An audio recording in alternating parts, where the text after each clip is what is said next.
이동의 뉴스 정면승부 4부 이어갑니다. 자, 코로나19 이야기를 3부에서 했는데요. 자, 신규 확진자 수가 계속 늘어나고 있는 상황이기 때문에 사회적 거리두기를 3단계로 격상해야 한다. 이런 이야기가 나오고 있습니다.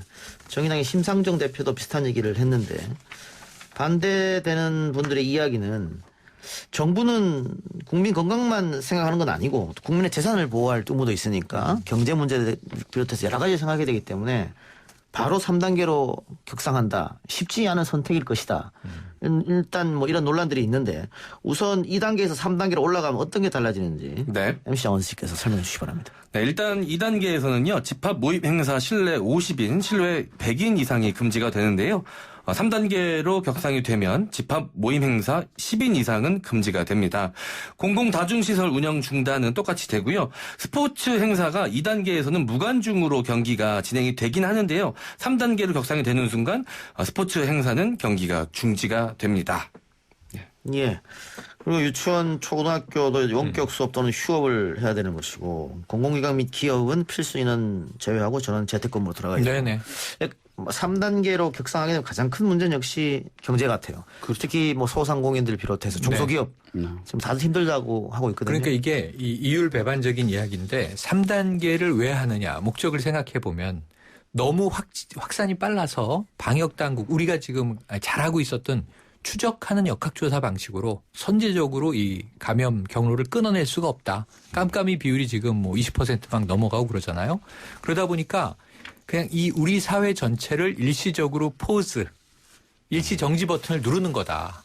그래서 최대한 움직이지 말고 얼음 땡 해서 1주일, 2주일, 그렇죠. 3주일 그리고 이제 움직이세요. 그럼 그 사이에 잠복기가 이제 보통 14일로 보잖아요. 그러면 이제 이 감염됐을 여러 가지 네트워크들이 다 뚝뚝뚝뚝뚝 가위로 자르듯이 끊어져서 훨씬 이제 이 확산의 정도를 줄인 다음에 검사를 해보니까 떨어지는 추이로 가요. 이게 목적이에요. 그럼 움직이지 말라. 얼음 땡. 이건 뭐냐면 경제 행위도 할 수 없는 거죠. 당연히. 외식을 어떻게 합니까? 뭐 친구 만나서 어떻게 술을 먹습니까? 패스트푸드점, 카페 다 이용 못하는 거고 지금 근데 이미 저는 이렇게 하는 게 제일 좋을 것 같아요. 그건 제 개인적인 의견인데 쭉 이 의료 전문가들은 선제적으로 3단계를 해야 한다. 그러다가 지금 폭증해버리면 나중에 이 소탐대실하는 게 더 크다. 경제는 어차피 타격이 가지 않겠는가. 뭐 몇백 명, 몇천 명 나오게 되면 말이죠. 유럽 사회처럼. 그럼 지금 일시적으로 한 2주만 우리가 허리띠 쫄라매고 견디고 그 다음에 조금 숨통 트이는 게 낫지. 지금 계속 미루다가 지금 이게 300명, 400명, 500명 걷잡을 수 없이 되면 이건 피해가 더 큰 거 아니냐라는 의견이에요. 이것도 일리가 있고. 그리고 지금 정부의 입장도 일리는 당연히 있고. 그 사이에서 정은경 본부장 얘기가 너무 절박한 거예요. 매일매일 고민하고 있다는 거 아니에요. 예. 지금 3단계로 올릴까? 내일 올릴까? 지금 올릴까? 이 고민하고 하면서 지금 하루 이틀 지켜보고 있는 거잖아요. 이번 주까지만 지켜보는 거예요. 대통령도 이제 언급을 했으니까 결단을 내려야 되는데 저는 국민들이 자, 우리가 이런 얘기 하잖아요. 이 3인분 같은 2인분 주세요. 예. 식당 가면. 지금 3단계 같은 2단계를 우리가 지금 살면 돼요. 근데 이렇게 얘기하고 있는 거예요. 서울시는 이미 10명 이상 집합금지 내렸어요. 예. 그러면 그 부분은 서울시는 3단계. 그리고 이 정은경 본부장이 앞으로 2주간은 꼭 불가피한 경우를 제외하고는 외출을 자제해 주십시오. 이게 3단계예요, 사실은. 그러니까 재택근무 다 하는 거고 필수 인력만 기업에 남는 거고 그다음에 정말 생필품 사러만 시장 갔다 오는 거고 그다음에 집에 다 있는 거예요. 이걸 한번 우리가 이번 주만이라도 지켜보면 숫자가 200, 100 떨어지면 3단계로 올릴 필요 없겠네. 이렇게 되는 거거든요. 근데 이제 이 문제가 아까 앞서 얘기했던 지금 사랑제일교회 이 1299명의 지금 어쨌든 연락 안 되는 교인들과 지금 광화문 집회는 10,000명에서 20,000명으로 추산하는데 이게 말이 됩니까 지금? 3,100명 법원에서 허가내 줬잖아요. 근데 10,000명에서 20,000명이 왔다 갔다 하는 건데 최소 10,000명 최대 20,000명이면 그 중간에 떠 있는 10,000명을 어떡하냐고요. 전주시가 자체조사를 했어요. 전세 번스를. 150명의 명단이 나왔어. 광화문에 갔다 온 사람들이야. 근데 기지국 조회를 한 걸 방역당국에서 통보를 했어요. 90명이야. 근데 겹쳐봤더니 안 맞아. 이 겹치는 사람이 10명밖에 안 된다는 거예요. 그럼 사실은 합치면은 240명인데 10명은 교집합이니까 빼면 더 많은 사람들이 있었다는 거잖아요. 네. 지금 지자체마다 이런 문제가 생기고 있어서 이게 추적 조사가 안 되면 지역으로 지금 바이러스는 침투하고 있을 그렇죠. 수 숨어 있다. 들어간다는 이걸 거죠. 봐야 됩니다. 네. 예. 그래서 3단계 격상 결과적으로 뭐냐면 필수적인 사회 경제 활동 이외에는 그냥 모든 국민의 활동이 셧다운 된다고 락다운 된다고 생각하시면 되고 지금까지는 방역과 경제를 아슬아슬하게 줄타기 하다가 지금 사랑제일교회를 기점으로 해서 강원 지표를 기점으로 해서 이렇게 다시 2차 재유행이 왔는데 이미 1주 전에부터 감염병 그 전문가들은 이거 3차로 가야 된다. 그래서 3단계로 가야 된다고 많이 얘기를 했습니다. 그런데 아까 전에 말씀하신 것처럼 정부에서는 모든 국민의 경제 활동이라든가 사회 활동 이런 걸 고려하지 않을 수밖에 없기 때문에 지금도 치열하게 고민하고 있는 게 아닌가라는 생각을 하는데 이번 주가 정말 가장 중요한 주고 이번 주를 기점으로 해서 3단계를 고민할 것 같고 만약에 3단계가 된다고 하더라도 지자체별로 단계적으로 해야 되지 않을까라는 생각을 합니다. 지금도 2단계가 전국적으로 확대 시행되고 있는데 강원도하고 경북, 대구 지역은 제외됐거든요. 2단계에서 권고로 해서. 맞아요. 그래서 지자체가 또 단계적으로 또 판단을 하지 않을까라는 생각이 있습니다. 예. 지금 여론조사를 살펴보면 3단계로 격상해야 된다고 약간 더 높은 것 같아요. 높아요. 높은데 뭐 소상공인은 이야기했습니다만은 뭐 PC방이나 뭐 아까 얘기한 스포츠 시설이죠. 탁구장, 당구장 뭐 이런 분들은 식당 하시는 분도 마찬가지고 카페 하는 분들도 너무 힘듭니다. 너무 힘들다고 하니까 너무 힘듭니다. 손님이 지금 아예 없는 거잖아요. 3단계로 올리면 더 없을 텐데 걱정인데 그래서 나오는 이야기가 자 2차 긴급 재난지원금을 그러면 지급해야 된다. 네. 근데 이것도 그 지난번에는 그 당에서는 전 국민한테 지급해야 된다. 네. 그리고 이제 정부에서는. 기재부 쪽에서는 아니다. 뭐 하위 70% 80% 얘기했단 맞아요. 말이죠. 그런데 이번에는 당에서도 좀 의견이 달라요. 하나로 안 모아지는 것 같아요. 일단 뭐 이재명 지사 같은 경우에는 본인이 쭉 이야기했던 소신이 있으니까 그렇죠. 전 국민에게 지급해야 된다는 얘기고 이낙연 의원 같은 경우에는 어려운 사람한테 더 지급, 그러니까 차별 지급이죠. 네. 그게 맞다. 뭐 진성준 의원도 그런 이야기 한 것 같고. 50% 하위만 예. 주자. 어쨌든 빨리 당에서 결론을 내려야 될 것 같은데요. 네. 저 같은 경우는 이렇게 생각합니다. 1차 긴급 재난지원금을 우리가 할 것이냐 말 것이냐 뭐 부분적으로 할 것이냐 아니면 전체적으로 다 국민 모두에게 줄 것이냐라고 했을 때 가장 문제가 됐던 거는 두 가지입니다. 하나는 그러면 소득 하위 70% 80%를 50% 지급할 때 그 소득 하위 계층을 선별하는데 너무 많은 인력과 시간과 자금이 들어간다. 사회적 비용이 네, 사회적 비용이 많이 들어간다. 그거 하나랑 그다음 또 한 가지는 뭐냐면 긴급 재난 지원금이라는 거는 가장 필요할 때 적수의 국민들한테 지급을 해줘야 되는데 만약에 이런 선별 작업을 거친다면 이거 그 긴급 재난 지원금이 아니라 이 적시에 지급하지 않으면 이거 무슨 의미가 있느냐라는 기동성이 좀 떨어지는. 이 두 가지를 가지고 고민했는데 다행히 전 국민의 빠르게 긴급 재난 지원금을 지급으로 인해서 상당히 경제적인 도움을 많이 받고 또 가정에서도 상당히 많이 도움을 받았다라는 평가가 있습니다. 지금 통계 자료도 있고 2차 재난 지원금도 마찬가지라고 저는 생각을 합니다.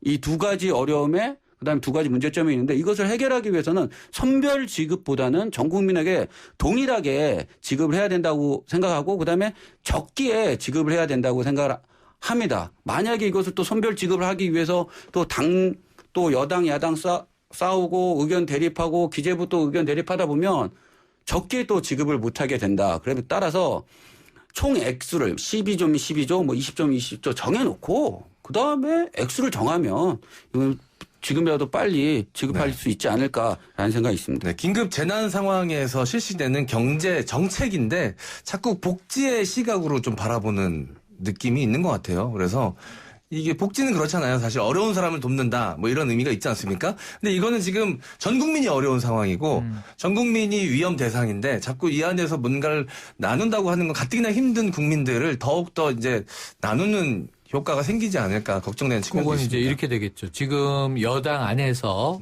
갈려 있죠. 이재명 지사는 전 국민에게 30만 원씩 지급 안을 이제 이미 이야기했고 진성준 의원 같은 경우에는 이제 중하위로 이제 50%를 잘라서 절반만 아래로 주자라고 하는 안을 냈는데 지금 이제 김종인 비대위원장도 4차 추경해야 한다. 적극 찬성. 그리고 긴급재난지원금 2차 분도 줘야 한다. 찬성. 그런데 이제 이 야당, 보수야당은 당연히 선별적으로 줘야 한다는 입장이잖아요. 그럼 이제 여야가 지금 이렇게 좀 의견이 꼬여 있어요. 그럼 제 생각은 간단해요. 빨리 줘야 되니까. 예. 그럼 50%든 70%든 오케이. 지난번에 한번 논쟁이 있었던 거니까 명확한 기준으로 빠르게 썰어서 구분을 해서 지급할 수 있는 방법을 갖고 있으면 그것도 한번 검토는 해보자. 이번 기회에 재원을 놓고. 그런데 문제는 그 방법이 없으면 그 방법이 있다면 지난번에 했겠죠. 그러니까 이거는 이상적인 얘기를 하고 있는 거잖아요. 그러니까 이거는 탁상공론하고 있는 거예요. 근데 문제는 저의 고민은 다른 포커스예요. 어제 이 주말 사이에 당정청교 회의했는데 결론을 못 내렸고 정치권은 여야 정치권은 주자라는 입장은 갖고 또 보편이냐 선별이냐 가지고 싸우고 있는데 돈을 풀어야 하는 기재부는 홍남기 경제부총리는 오늘도 난색을 표했습니다. 난색을. 지금 예비비 2조 5천억 원 정도 있고 이건 여러 군데 써야 하는 거고 여기서 전용해서 다른 예산들을 전용해서 뭘 하려고 그랬냐면 수해재난 지원하는 계획이었어요. 여기까지도 야당은 동의해요. 근데 코로나19가 길어지면서 긴급재난을 또 준다? 이래였는데 돈이 없다. 이게 지금 이제 기재부의 입장인 거거든요. 그리고 제가 보기에는 이번에 기재부가 지난번에도 여기에 브레이크를 걸었지만 설득되지 않을 가능성이 크다. 재원이 없다. 그럼 이 돈이 없는데 이 정치권은 주자는 얘기는 좋은데 없는 돈을 어떻게 만들 것인가.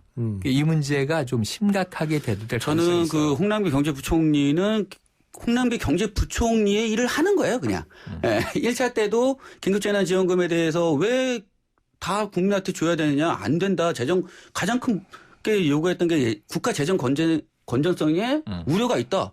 그거는 당연히 홍남기 경제부총리, 국간을 지키고 있고 국간을 관리하는 관료로서 당연히 해야 될 말이라고 저는 생각을 합니다. 옳고 그름을 떠나서. 하지만 집행의 문제는 대통령이나 그다음에 여당 정치인들이 판단해서 빠르게 집행해야 되고 이미 지금 고민하겠던 문제점들은 1차 때도 똑같이 고민했던 겁니다. 우리는 선례를 지금 가지고 있어요.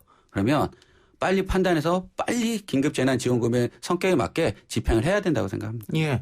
지금 2차 긴급재난지원금 이야기가 나온 이유는 1차 긴급재난지원금이 효과가 있었다. 네. 이건 다들 인정하는 부분이지 않습니까? 그렇죠. 네. 만일 그게 효과가 없었다면 2차 이야기는 아예 나오질 않을 그렇죠. 텐데. 그게 효과가 없었다면 그 미래통합당에서 정강정책으로 기본소득을 처음으로 내세우진 않았겠죠. 네. 그래요. 자, 그거는 그렇고 아까 얘기한 대로 재원입니다. 문제는 재원 어떻게 마련할 것인가인데 지난주 제가 휴가를 간 사이에 우리 담당 PD가 대신 진행을 했는데 시대전환 조정훈 의원을 인터뷰했습니다. 아, 예. 그래서 조정훈 의원이 공무원 임금을 삭감하자 20%. 맞아요. 이렇게 해서 지금 온 인터넷에 난리가 났습니다. 난리가 났죠. 네. 네. 저는 휴가 때 왜 갑자기 나의 이름이 뉴스에 등장하는지 깜짝 놀랐습니다. 이동영의 뉴스에 그것 때문에 나왔더라고요. 예. 깜짝 놀랐는데. 피디님이 논란이 필요하다고 판단을 내리신 건가요? 피디님 이거 좀 잘못하신 거 아닌가요, 이거? 그런데 대부분의 그 네티즌 의견은 조정훈 의원을 비난하는 그런 의견이 많더라고요. 왜 삭감해야 되냐? 당신부터 뭐 세비를 반납해라. 뭐 이거부터 시작해서 국회의원 국회의원 월급을 삭감해야 된다. 이런 얘기도 많았습니다. 예, 예. 어떻게 보십니까? 저는 이게 쉬운 문제가 아니죠. 이 이야기의 본질적인 검토가 조정은 의원은 굉장히 신중한 사람이에요. 이 조정은 의원을 많은 분들이 모르는데 대정부 질문에서 한번 굉장히 신선한 그럼요. 시대전환. 이 뭐랄까요, 이 환기를 지켰는데 세계은행 출신이에요. 경제 전문가예요. 글로벌 경제 전문가예요. 그리고 굉장히 스마트한 사람이에요. 그런데 문제는 이렇게 이야기했을 때는 계산을 해보고 던진 거지 그냥 공무원 사회에 폭탄 던지려고 한 건 아니다. 그런데 문제 뭐냐면 우리나라는 여론이 동의되지 않으면 좋은 정책도 탄력을 못 받아요. 거기다 지금 1인 정당이잖아요. 그래서 파괴력은 있었어, 이야기가. 파장은 됐어. 근데 실행은 저는 거의 불가능해 보이는데 왜냐하면 국민 다수가 보기에 꼭 공무원 가족이 아니어도 의뢰 전쟁 같은 느낌이잖아요. 의뢰 것을 뺏어서 을에게 준다. 그러면 우리는 늘 양극화에서 초상류 1%에 대한 불만이 있단 말이에요. 맞습니다. 왜 부는 다 절로 흘러 들어가는가. 근데 거기는 손을 안 대. 종부세는 정말 노무현 정부 말에 이게 세금 폭탄이라고 뭐랄까요. 이게 그야말로 이 파퓰리즘처럼 터져나왔던 언론의 전략에 넘어갔던 것과 다르게 이번에는 종부세? 뭐야. 해당되는 사람은 뭐 상위 2, 3%까지네? 그래서 큰 타격이 없어요. 이걸 내는 분들은 불만이 많지만 근데 공무원의 경우에는 이게 100만 공무원 사회에서 뭐 나도 힘들어요. 애 키우고 이게 나도 집 없어 아직.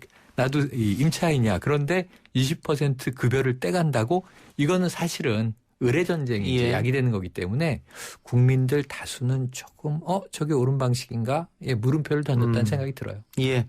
그래서 뭐 어떤 분들은 뭐 상급 이상 고위공무원직 네, 네, 혹은 뭐 그렇죠. 장차관급 공수처 대상. 예, 뭐 그렇게 얘기하던데 이미 장차관급은 30% 30% 자진 삭감했다고 해요. 맞아요. 그렇기 때문에 이게 과연 현실성이 있는 부분이냐 뭐 그런 비판이 많은 것 같았습니다. 그리고 또 하나 시간 없습니다만 짧게 그럼 좀 다루죠. 의대 정원 확대를 둘러싼 논란.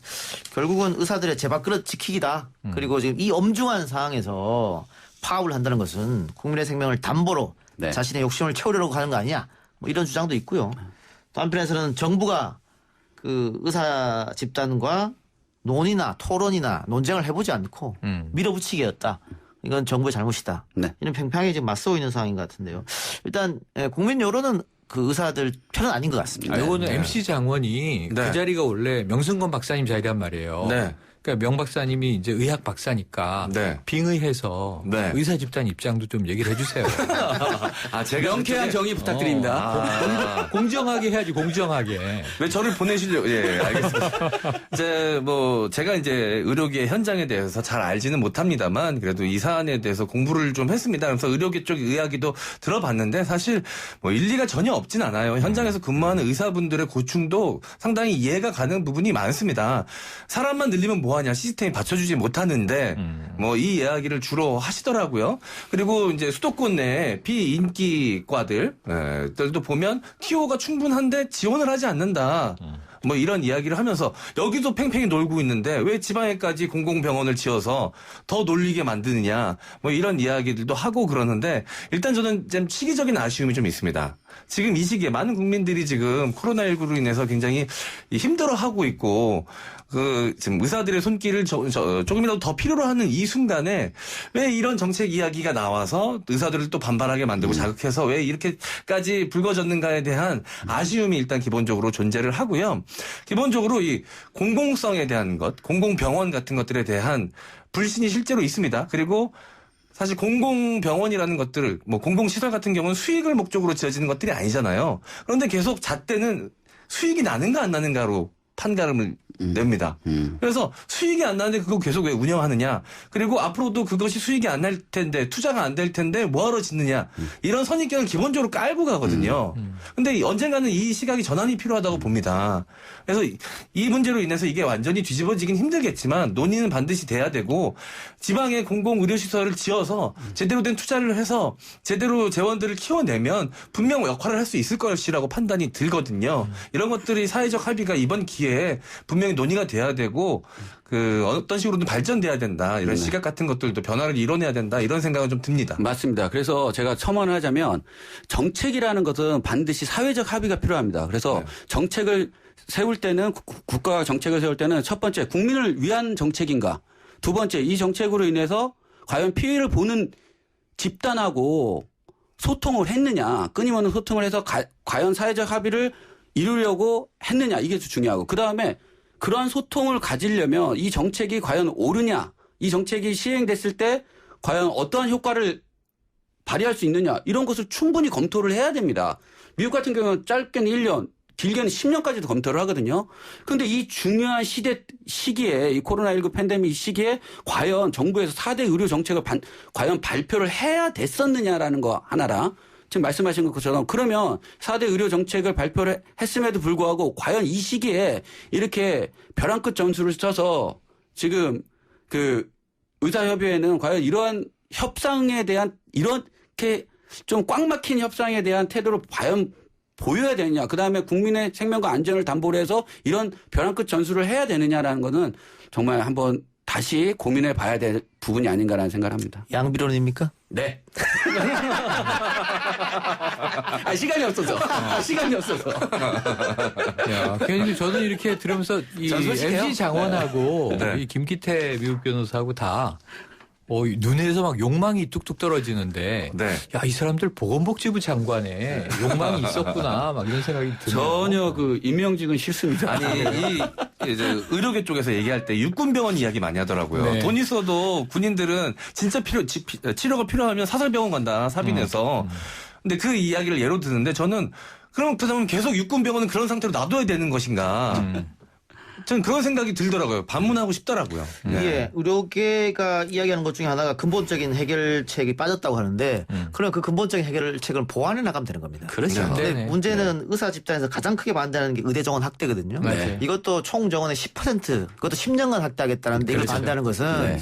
아무리 좋게 보려고 해도 결국은 의사가 나랑 똑같은 일을 하는 사람이 많이 늘어나면 결국은 내 밥그릇이 줄어들지 않겠느냐 이렇게밖에 비춰지지 않기 때문에 맞습니다. 이건 아까 김기태 변호사 이야기처럼 지금은 좀 정부하고 이야기를 좀 해봐야 되는 그런 시기가 아닌가 생각됩니다. 새우 말씀 오늘 여기까지 듣겠습니다. 뭐 많이 얘기 들었습니다. 마지막에 제가 결론을 깔끔하게 냈죠. 네. 역시.